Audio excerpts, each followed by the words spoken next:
Hello dear friends. Maybe you have entered a sound in the timeline and realized that it's mono and you need to convert it to stereo. Doing this in DaVinci is very simple. As you can hear, this clip only has left channel audio. To make it stereo, right-click on the audio and select Clip Attributes. Go to the Audio tab. Change the format from mono to stereo.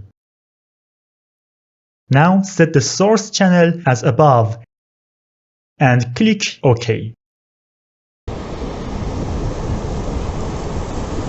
Pay attention, if your microphone has recorded the sound in stereo and for any reason when you import it into the software the sound becomes mono, it's better to choose the source channel differently from the other channel in order to have a better and more realistic stereo sound.